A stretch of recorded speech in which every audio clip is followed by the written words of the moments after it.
예수 피 우리를 눈보다 더 희게 하셨네. 주님의 깨끗한 보혈을 날마다 입으로 간증해 담대히 싸우며 나가세. 천국에 들어갈 때까지 예수는 우리를 깨끗게 하시는 주시니 그의 피 우리를 눈보다 더 희게 하셨네.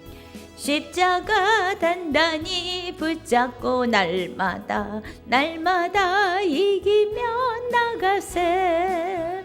머리에 면류관 쓰고서 주 앞에 찬양할 때까지 예수는 우리를 깨끗게 하시는 주시니 그의 피 예수 피 우리를 눈보다 더 희게 하셨네. 아멘. 할렐루야. 이 시간 우리 21일 동안 다니엘 기도회를 하느라고 말씀 전하는 시간이 없었습니다. 수요 금요 예배도 계속 다니엘 기도회로 해서 오랜만에 이제 수요 예배 창세기를 이어가겠습니다. 우리 10월 마지막 주에 13장까지 했습니다. 오늘은 창세기 14장. 오늘 창세기 14장의 뒷부분을 같이 읽고 싶습니다. 17절부터 마지막 절까지 우리 같이 14장 창세기 14장 17절부터 함께 읽겠습니다. 아브람이 그돌라 오멜과 그와 함께한 왕들을 파하고 돌아올 때 소돔 왕이 사회 골짜기 곧 왕곳에 나와 그를 영접하였고 살렘 왕 멜기세덱이 떡과 포도주를 가지고 나왔으니 그는 지극히 높으신 하나님의 제사장이었더라. 그가 아브람에게 축복하여 가로되 천지의 주제시요 지극히 높으신 하나님이여 아브람에게 복을 주옵소서. 너희 대적을 내 손에 붙이신 지극히 높으신 하나님을 찬송할지로다 하매 아브람이 그 얻은 것에서 10분의 1을 멜기세덱에게 주었더라. 소돔 왕이 아브람에게 이르되 사람을 내게 보내고 물품은 내가 취하라. 아브라함이 소돔 왕에게 이르되 천지의 주제시여 지극히 높으신 하나님 여호와께 내가 손을 들어 맹세하노니 내 말이 내가 아브라함으로 치북해 하였다 할까하여 내게 속한 것은 물론 한 실이나 신들매라도 내가 취하지 아니하리라. 오직 소년들의 먹은 것과 나와 동행한 아넬과 에스골과 마므레의 분깃을 제할지니 그들이 그 분깃을 취할 것이니라. 아멘. 기도하겠습니다. 할렐루야. 하나님 감사합니다. 또 21일간 많은 간증자들을 통해 또 도전받게 하시고 은혜 받게 하신 거 감사합니다. 그 도전받고 은혜 받은 것 잊지 말고 우리의 믿음의 삶 속에서 실천하고 행하는 저희들이 되게 하시고 또 우리가 더 진리의 깊은 것에 들어가서 성령이 말씀하시는 바를 더 깨닫고 또 우리의 신앙들이 더욱더 견고하게 쓰는 그러한 시간들 되기 원합니다.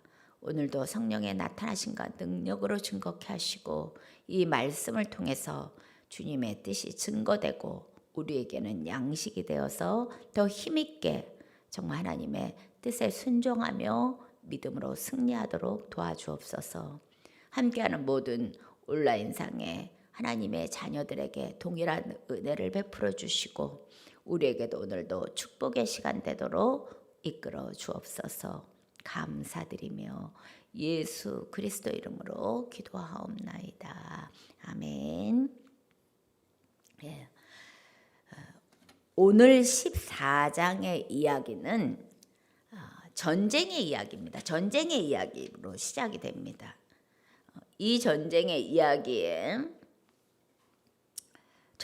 이야기는요. 왜 전쟁이 있을까요? 전쟁 자체의 뿌리는 죄성입니다. 그죠? 인간이 교만해지고 인간이 욕심이 생겨서 늘 전쟁이 있습니다. 빼앗고자 하고 그렇게 자신이 모든 것을 갖고 누리고 그러기 위해서 전쟁들이 있잖아요. 그래서 지금도 국가 간에 있지요. 모든 또 가정에도 있습니다. 또 모임 가운데도 늘 그 뿌리에 깊이 가면 다 영적 전쟁이에요. 그 어둠의 영들의 역사들과 또 오늘날에는 하나님의 영들을 가진 자들하고 얼마나 영적 전쟁이 지금 치열한 시대를 살고 있습니까? 하루하루가 정말 어떻게 보면 더 사단이 마지막 때가 가까우니까 더 악하게 우리들을 정말 영적 전쟁으로 이끌어가는 그런 것을 느끼면서 우리가 살고 있잖아요. 그래서 지금들 많은 그 영적 전쟁에서 이기기 위하여 정말 우리 교회들이 그동안 코로나로 인하여 예배도 제대로 못 드리고 힘을 잃어가고 있다가 안 되겠다 해서 지금 곳곳에서 그죠? 서울 쪽에 부산 쪽에 뭐 경기도 경상도 전라도 곳곳에서 우리의 교회들이 각성하며 기도의 대각성 운동이 지금도 일어나는 것은 이러한 전쟁에서 우리가 영적 전쟁에서 승리하기 위한 것입니다. 이 전쟁은 과거 예로부터 인간이 타락한 이후부터는 계속 영적으로나 육적으로나 늘 있는 것입니다. 오늘 이 전쟁 이야기는 배경이 13장 그 앞에 보면 아브라함과 롯이 조카 롯이 있는데 이제 그들이 다 부유하게지니까 자꾸 싸우게 되니까 분가합니다. 그래서 롯이 그때 분가할 때 선택한 땅이 어디였어요? 소돔 고모라였습니다. 그러니까 소돔 고모라로 롯은 분가하여 가서 살고 이제 아브라함은 독립해서 또 혼자 헤브론이라는 곳에 자리 잡은 그때입니다. 그때 14장에 보면 당시에 이러면서 1절에 시날로 왕 아브라멜과 엘라 왕 아리옥과 엘라망 엘라살 왕 엘라망 그돌라오멜과 고이망 디달 4개국이 동맹을 합니다. 그래갖고 그들이 소돔 왕 고모라 왕 게소 아드마 왕 스보임 벨라 왕 소아랑이죠. 이렇게 5개국이 또 이쪽에는 동맹에서 싸움이 붙습니다. 그러니까는 그 시날 땅의 저쪽에 그돌라 오멜과 동맹한 4개국은 저 메소포타미아 쪽에서 오는 거죠. 그리고 이쪽에 소돔 고모라 쪽에 가나안 근경이죠. 그쪽에 이들과 전쟁의 이야기입니다. 그러면서 이 전쟁이 배경이 되는 곳은 3절에 보면 시딘 골짜기 지금의 여매 사해 주변에 그쪽에서 지금 전쟁이 벌어지고 그러니까 고대 중동 전쟁이죠. 이 전쟁이 벌어지는 이유가 무엇이냐면 4절에 설명되어 있습니다. 4절에 이들이 그러니까 소돔왕과 그 주변의 왕들이 12년 동안을 그돌라오멜 엘라망이죠. 엘라망 저 메소포타미아 쪽에 힘이 강력했나 봐요. 그 왕들을 섬기다가 13년에 배반한지라. 그러니까 배반한 겁니다. 섬기다가 이제 우리 또 힘이 좀 생겼네. 저들 섬길 필요 없어. 이렇게 되면서 그들이 동맹해서 파죽지세로 몰고 계속 5절서부터면 그쪽에서부터 르바 족속, 함, 수르 족속, 사회 기다림, M 족속, 호리 족속 쫙 세일산까지 쳐서 막 그들이 막 파죽지세로 아말렉 족속까지 치대요. 그래서 아모리 족속을 쳐서 소돔 고모라 땅 여매까지 오는 겁니다. 그래서 그곳에서 그들이 전쟁이 붙어요. 그 4개국 동맹국과 5개국 동맹국이 붙이는데 결국은 누가 패합니까? 소돔 고모라 쪽에 5개국 동맹국이 그들에게 패합니다. 이거 패해서 보면은 11절에 가보면 그 네 왕, 네 개국 동맹한 왕들이 소돔 고모라의 모든 재물과 양식을 다 뺏어갑니다. 그리고 소돔에 거하던 아브라함의 조카 롯도 잡혀가고 재물도 노략하여 갔더라. 그러니까 소돔 고모라 사람들과 부녀들과 재물들을 다 노략해서 그들이 그돌라오멜이 가는 겁니다. 그래서 이 소식을 그곳에서 도망해서 히브리 사람 아브라함에게 와서, 왜? 아브라함의 친족이니까 고합니다. 13절에 고하니까 아브라함이 어떻게 합니까? 근데요, 보세요. 지금 소돔에 거해 있는 롯과 아브라함에 거하고 있는 롯의 상황. 아브라함은요, 하나님이 약속했어요. 내가 가는 네 땅을 다 내 땅이 되게 하고 네 자손도 어마어마하게 땅의 티끌같이 그렇게 약속했는데, 지금 롯은 소돔에 살다 잡혀간 형편이고 아브라함은 어떤 형편이냐? 아브라함이 아모리 족속 마므레 상수리 숲을 근처에 거하였다, 이렇게 봅니다. 거기가 헤브론 땅입니다. 13절 마지막에 보면 헤브론 마므레 상수리 숲에 이르러 이렇게 나오거든요. 마므레는 사람의 이름입니다. 그 지역에. 그래서 마므레는 여기서 13절에 에스골의 형제 아넬의 형제, 그러니까 마므레, 에스골, 아넬은 3형제입니다. 그들이 아브라함과 동맹한 자였더라. 그러니까 그곳에서 그들은 원주민입니다. 가나안 아모리 족속에. 그런데 아브라함은 외부에서 들어간 자예요. 그런데 동맹관계가 됩니다. 그게 무슨 말입니까? 아브라함이 그 땅에 갔는데 원주민들하고 동맹을 할 정도까지 인정을 받고 모든 힘이 그만 균등을 이룰 만큼 강력해졌다는 겁니다. 그 하나님이 가는 곳마다 축복하는 겁니다. 그러니까 동맹관계는 서로 힘들 때 전쟁이 나면 가서 도와주는 관계가 동맹관계입니다. 우리나라도 어느 나라하고 동맹돼 있어요. 한미 동맹. 그게 뭐예요?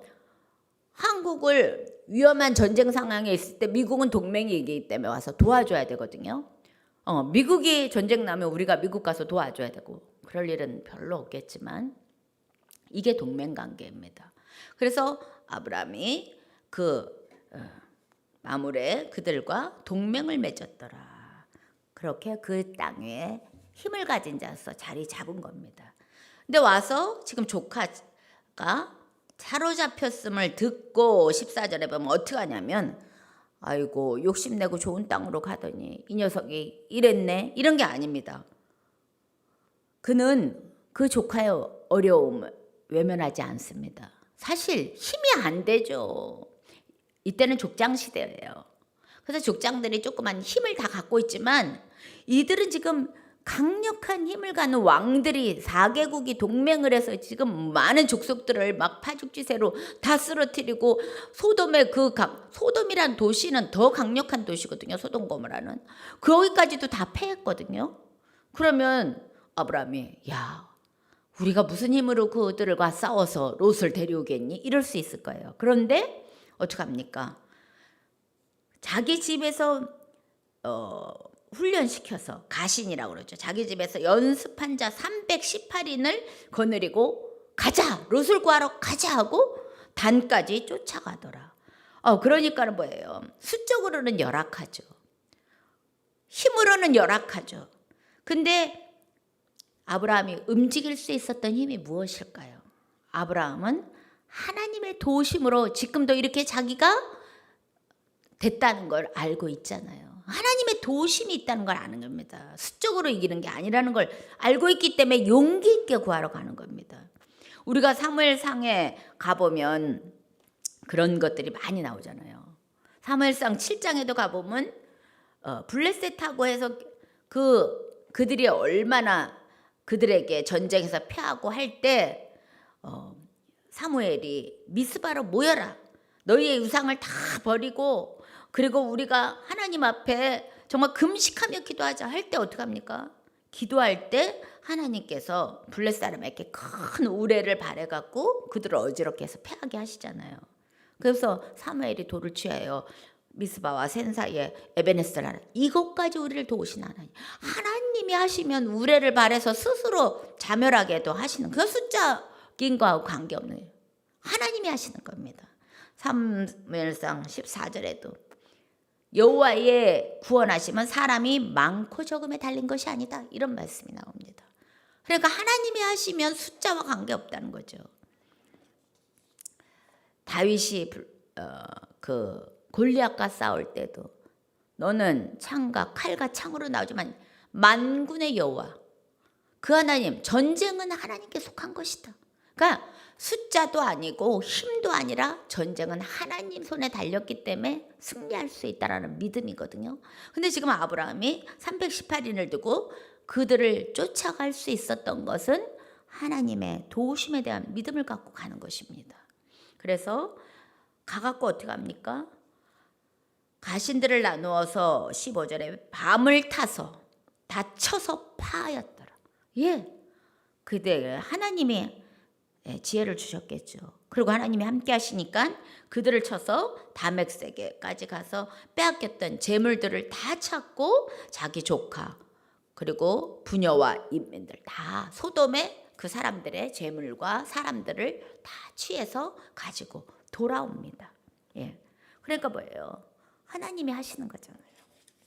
이 돌아오는 길에 오늘 우리가 읽었던 17절이 그가 승리하고 전쟁에서 승리하고 돌아오는 길에 있는 사건들입니다. 17절에 보면 아브라함이 그돌라오멜과 그와 함께한 왕들을 파하고, 그죠? 전쟁에 승리하고 돌아올 때 누가 나와요? 소돔 왕이, 사회 골짜기. 그래서 나와서 그를 영접합니다. 예. 자기들은 패했잖아요. 5개국이 동맹했는데도. 근데 아브라함이 승리하고 돌아올 때 나옵니다. 여기서 보면요, 두 왕이 나와요. 한 왕은 소돔 왕, 또 18절에는 살렘 왕, 이렇게 나옵니다. 그러니까 소돔 왕은 어떻게 보면 육적인 왕이죠. 육신의 왕이기 때문에 뒤에 보면 그는 육적인 물질로 갚으려고 하는 그런 모습이 나옵니다. 근데 살렘 왕, 이 살렘 왕 멜기세덱이라는 인물이 나옵니다. 이 멜기세덱은 성경에 참 중요한 인물이에요. 예수님과 아주 밀접하게 관계된 인물입니다. 그러면서 이 살렘 왕이 지금 떡과 포도주를 가지고 나와서 그는 지극히 높으신 하나님의 제사장이었더라, 이렇게 나옵니다. 살렘 왕의 이야기가 나와요. 이 살렘 왕에 대해서는 사실 비밀이 많아요.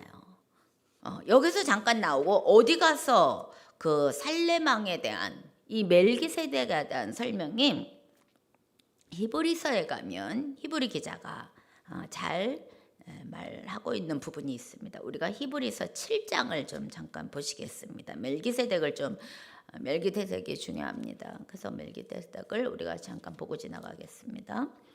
7장 2절에 보면 1절에 보면 이 멜기세덱은 살렘 왕이에요. 여기서도 살렘 왕. 이 예루살렘은 그때 가나안 여부수 족속의 땅이었잖아요. 그게 다윗이 나중에 전쟁에서 그것을 취해서 거기를 수도로 옮겨서 이 이스라엘의 중심이 되는 진리의 성읍이 되는 그곳입니다. 그러나 벌써 이미 이전에 거기는 하나님이 그것을 이미 다 지정해서 예전에 그림으로 벌써 보여주고 계세요. 살렘 왕이요 멜기세덱은 지극히 높으신 하나님의 제사장이 있던 땅이었다는 겁니다. 그래서 그 아브라함이 돌아올 때 이러면서 2절에 가면 그의 이름을 번역한즉 첫째 의의 왕이요. 멜기세덱이라는 뜻은 왕입니다. 세덱은 의라는, 그러니까 의의 왕. 그러면서 또 살렘은 그 지역에 살렘이 뭐예요? 살렘이 평강이라는 뜻이거든요. 평강의 왕. 의의 왕이요, 평강의 왕이요. 그는 예수님도 우리의 의가 되시잖아요, 그죠? 그리고 그는 우리의 평강. 이게 이사야서 9장에 가도 한 아이가 태어났는데 여기서 쭉 나올 때 그는 평강의 왕이요, 정의와 공평과 정의로 다스릴 것이다. 이렇게 예수님의 묘사도 똑같이 의의 왕, 평강의 왕으로 되어 있습니다. 그러니까 뭐야? 그러면서 3절에 보면 7장 3절에 아비도 없고 어미도 없고 족보도 없고 시작한 날도 없고 생명의 끝도 없어 하나님의 아들과 방불하여 항상 제사장으로 있느니라 이렇게 얘기합니다. 그게 뭡니까? 이 살레망에 대해서는 어떤 육적인 족보가 없어요. 그러니까 시작도 끝도 알 수가 없어요. 시작과 끝이 없어요. 영원한 영원성을 얘기하는 거거든요. 항상 하나님의 아들과 방불하 항상 제사장, 영원한 제사장이라고 얘기하고 있습니다. 그러니까 여러분, 사실 제사장 제도는 성경에 언제 생깁니까? 육적인 모습으로는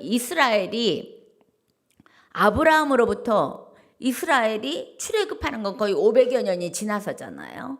출애굽하고 나서 광야에서 하나님이 율법을 주시면서 제사장을 취하십니다. 그때 제사장 아론이 처음에 첫 제사장이잖아요. 그죠?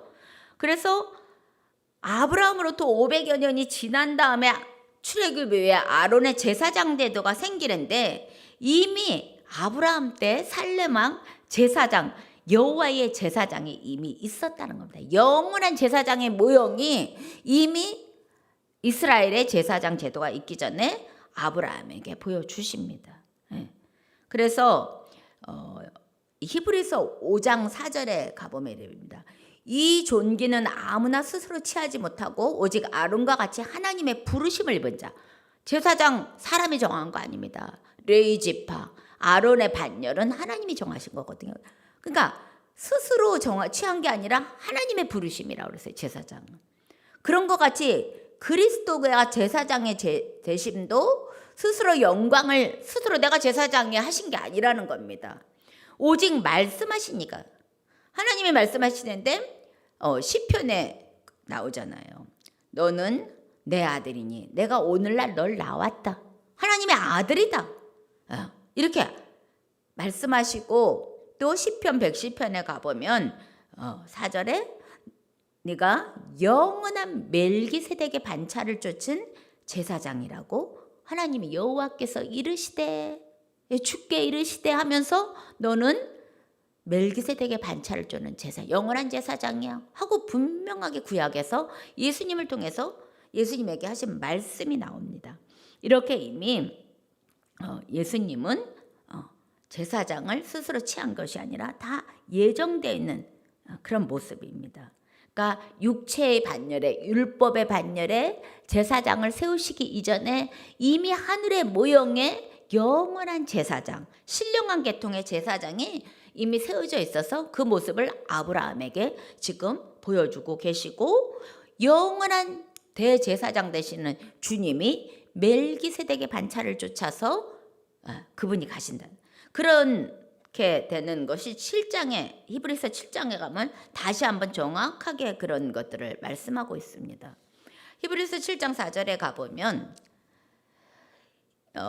멜기세덱에 대해서 얘기하면서 이 사람이 어떻게 높은 것을 생각하라? 조상 아브라함의 노량물 중에 좋은 것을 10분의 1을 저에게 주었다. 제사장인 그에게 멜기세덱에 주었는데 레위의 아들 중에 제사장 직분 받은 자들이 율법을 쫓아서 그때 11조를 제사장에게 드렸거든요. 근데 이미 6절에 레위 족보에 들지 아니한 멜기세덱은 아브라함에게서 10분의 1을 받았기 때문에 9절의 말씀처럼 레위가 아브라함의 허리에 있을 때 태어나기 전에 이미 그 속에 다 있을 때 레위가 10분의 1을 드린 거와 똑같다.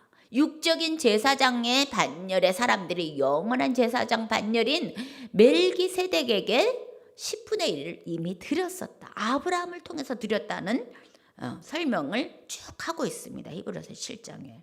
그래서 말하면서 7장 11절에 레위 계통의 제사 직분이 온전하였다면 율법으로 된 육체의 제사장이 온전하였다면 아론의 반차를 쫓지 않고 멜기세덱의 반차를 쫓을 다른 제사장을 세울 필요가 사실 없는 거예요.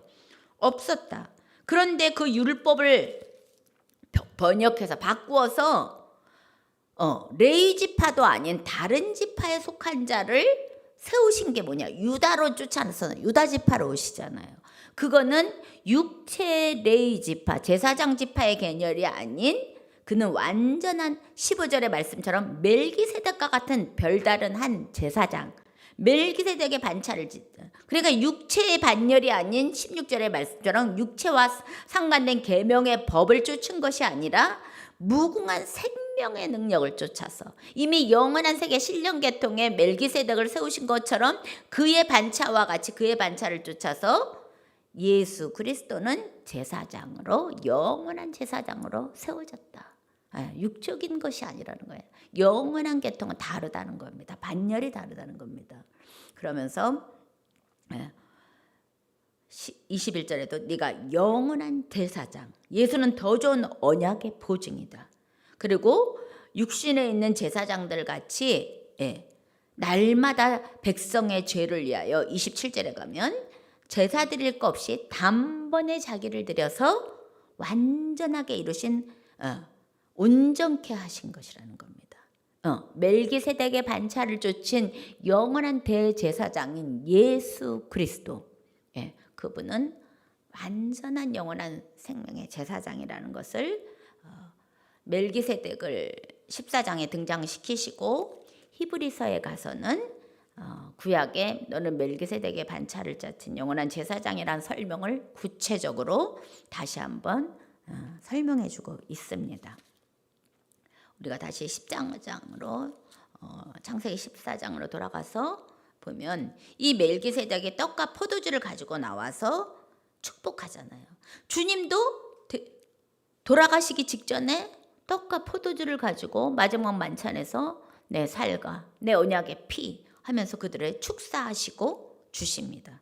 제사장의 그림이에요. 그러면서 아브라함에 축복하여 가로되 어떻게 합니까? 천지의 주제시요 19절에 가면 14장 19절 지극히 높으신 하나님이요. 그러니까는 이 살레망 멜기세덱은 이미 천지 만물의 주권자 되신 하나님, 그분을 말씀하고 있습니다. 이때 가나안 땅에는 하나님 믿는 족속들이 아니잖아요. 그런데 이미 멜기세덱은 하나님의 제사장으로 거기 있었다는 겁니다.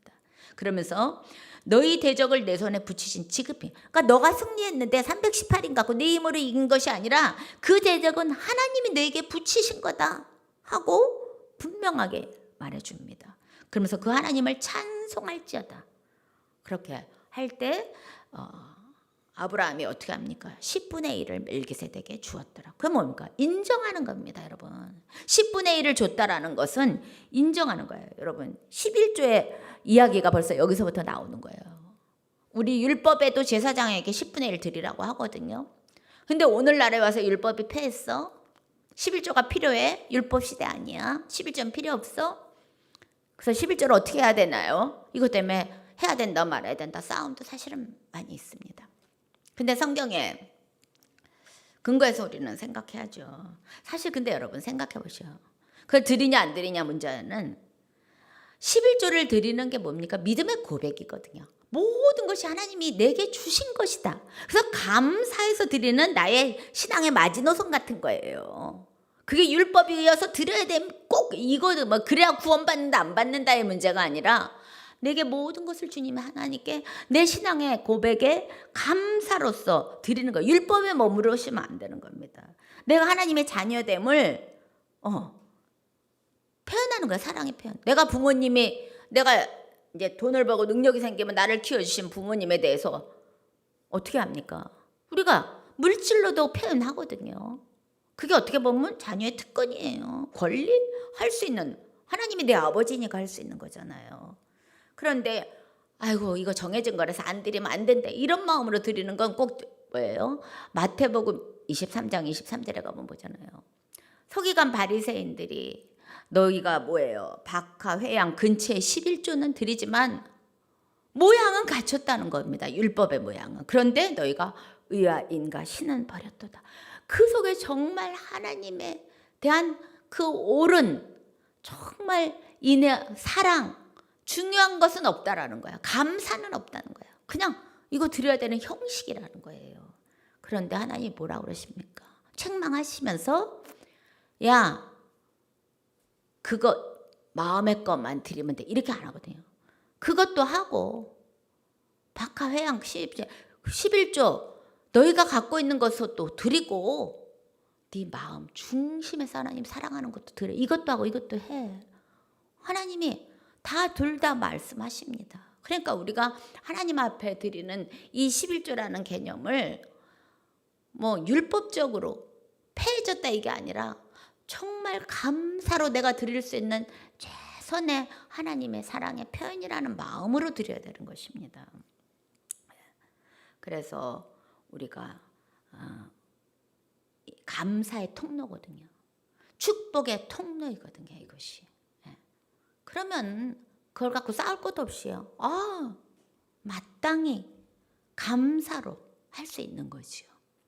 그러니까 뭐야? 믿음대로 해라. 이렇게 되는 수가 요즘 많더라고요, 여러분. 그러나서 성경 곳곳에는 뭐 구약에서는 물론 말라기서 같은 데 말할 것도 없고 신약에 와서 예수님도 그 마음의 중심으로 하나님을 사랑하는 마음으로 너희의 것들을 드릴 수 있어야 한다는 것을 말씀하고 있다는 겁니다, 여러분. 그래서 어떻게 보면 헌금도요, 처음에 힘들어요. 억지로 훈련을 통해서 기쁘게 드리는 훈련까지 가더라고요. 처음에는 훈련이 안 되면 그것도 드리는 게 쉽진 않아요. 부모님한테 섬기는 것도 그래요. 잘 섬기는 아들이 더더더더 되지. 처음부터 아까워서 못하면 계속 못하는 거랑 똑같더라고요. 근데 더 큰 것이 우리에게 주어지는 그런 놀라운 있는 비결을 깨달은 분들은 뭐 그 감사함으로 드릴 수 있더라고요. 그렇게 11조를 아브라함은 감사로 드렸다는 거예요.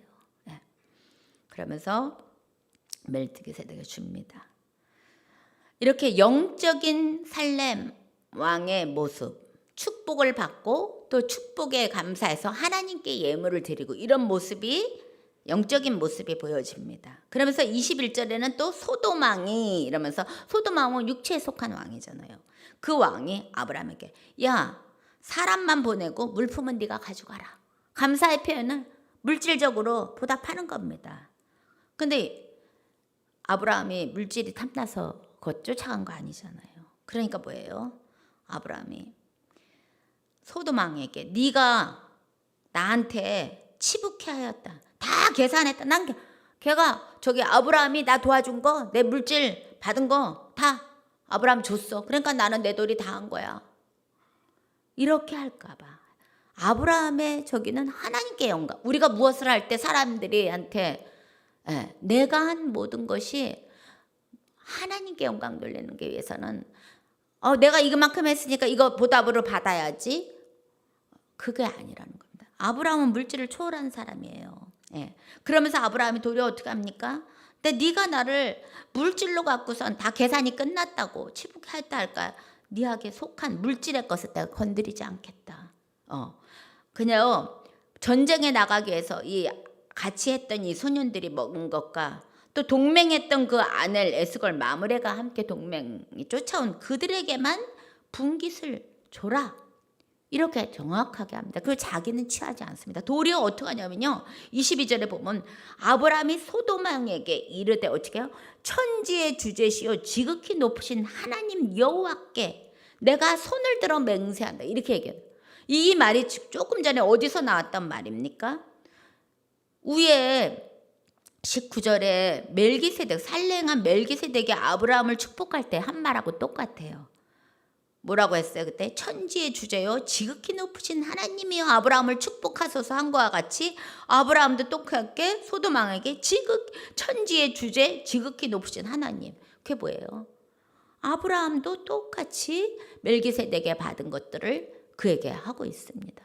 똑같은 영인 거죠. 똑같은 하나님, 똑같으신 그러한 것들을 아브라함이 멜기세덱의 그 반열 안에 따라가고 있는 사람임을 입으로 고백하는 것입니다. 이렇게 아브라함은 이런 믿음의 사람은 하나님이 이미 다 보여주시고 예표로 보여주시고 그 축복의 것들을 주십니다. 그래서 이 14절에는 전쟁의 이야기와 함께 영원한 세계 제사장, 우리의 영원한 제사장으로 오실 그 주님의 모습까지 다 또 예표하고 있고, 믿음의 사람은 또 의와 정말 그런 것들을 올바른 것, 하나님을 의지하는 것, 하나님을 믿고 나아가는 것, 이런 것들을 통해 은혜 받고 축복과 감사와 그런 믿음 신앙의 모습들이 이곳에서도 우리에게 다 보여주고 있습니다. 여러분, 코로나로 참 힘들다고 하지만 하나님은 언제나 함께 하십니다. 우리가 다니엘 기도회를 20일 동안 하면서 무슨 생각을 했습니까? 하나님은 살아계시는구나. 하나님은 지금도 역사하시는구나. 하나님이 우리와 동행하시는구나. 이거잖아요, 깨닫는 게. 그래서 우리의 모든 것이 다 은혜였구나. 하나님이 하신 거구나. 이런 고백이었거든요. 그것이 나의 것이 돼야 되고 아브라함 것이 아니라 이것을 보면서 그것이 나의 것이 되는 것이 중요한 것입니다. 성경 곳곳의 모든 것은 그 그림을 다 우리에게 보여주고 있는 것입니다. 어느 한 부분에만 있는 게 아니에요. 성경은 전체가 하나님으로부터 예수 그리스도의 그림자를 구약을 통해서 쫙 흘러가면서 계속 우리에게 정말 힘 주시고 능력 주시고 정말 의지할 것은 오직 예수 그리스도이심을 알게 하시는 겁니다.